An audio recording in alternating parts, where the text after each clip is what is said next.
another fantastic question that's going to help a lot of ballroom dancers out there. And for reference, the person who wrote this letter knows how to do both lead and follows parts, okay? Hi, Sunny. I'm discovering there are quite different neurological responses between the role of lead and follow. Some of the physical aspects remain the same. For example, footwork, swing, but floor craft and other aspects of the dance seem extraordinarily role specific. As a follow, for example, I put a lot more focus on my shaping and my embellishment than what I do when I'm leading. What is your observation on this?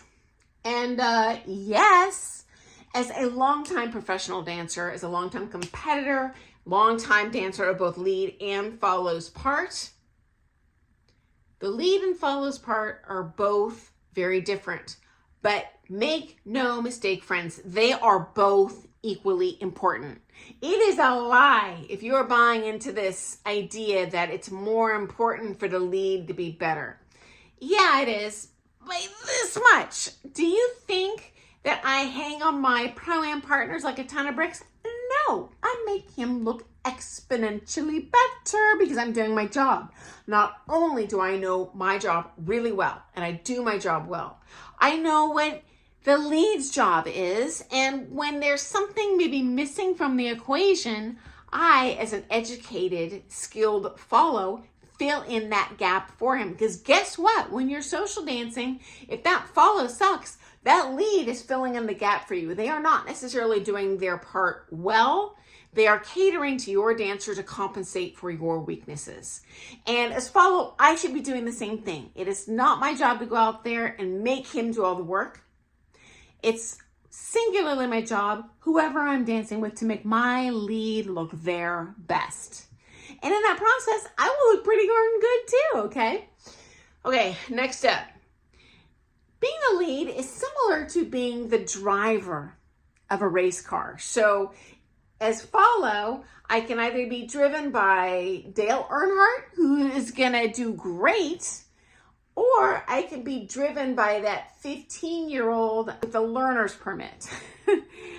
Obviously, Dale Earnhardt is gonna do a better job driving that car. That being said, if you guys are old school, remember this old TV show called Knight Rider, where the car was intelligent and could compensate for a wide variety of problems? Well, that's my job. I am more like that kit car. That's an intelligent car responding to the driver and helping rather than just being driven like an automaton piece of furniture. Okay, likewise, when I'm a skilled driver like Dale Earnhardt, guess what?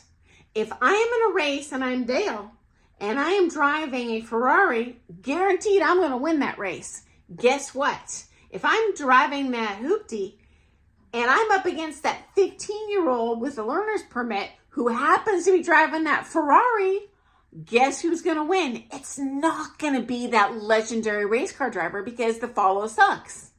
When you are competing at those higher level guys, you both have to bring your A game on. You're both doing an equally important job.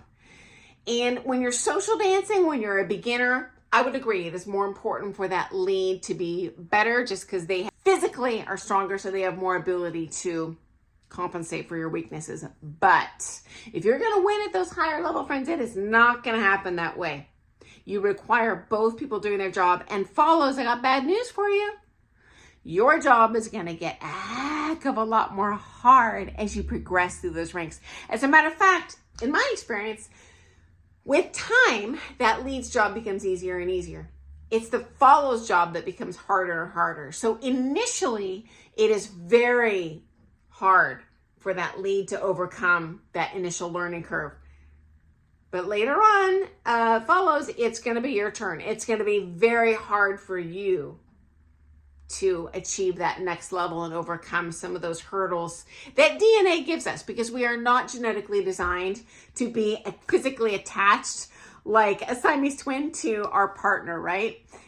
Finally, for follows, we are generally focused more on the responsiveness, having a physically light connection to our partner, maintaining a consistent connection, whatever your partner wants. Some people like heavier, some people like lighter.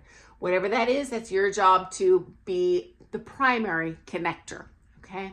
It's your job to complete the shapes, particularly the way most follows are built. The partner that's a follow tends to be a little more bottom heavy, and so their shapes are going to be a heck of a lot more, I'll say, extreme than the leads. Leads, on the other hand, are focused singularly on being that Mario Andretti driving the car.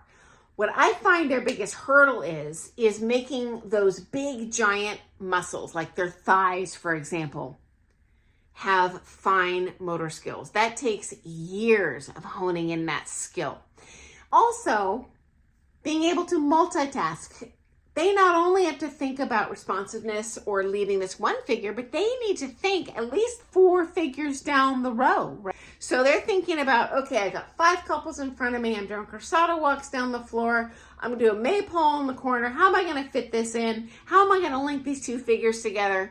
So it's more of a like geometry equation for them. And then, as I said, those fine motor skills versus the follow, adding that extra musicality and patience in the movement, and then when to put the gas on and power. Because as follow, I'm definitely off on every single measure. So final thought related to this follows, I do see initially in the game, the follows often like partner bash, like, oh, that's a bad lead. And then you wonder why we don't have enough leads out there. You got to be patient, because you know what? Later on, they're going to be real patient with you when you get to that point in your dancing where it's a very hard learn, okay? So show a lot of grace to your partners. We're all doing our best. Okay, I look forward to seeing you first thing tomorrow morning for some more things ballroom dance. Thanks so much for your questions and sharing your own stories.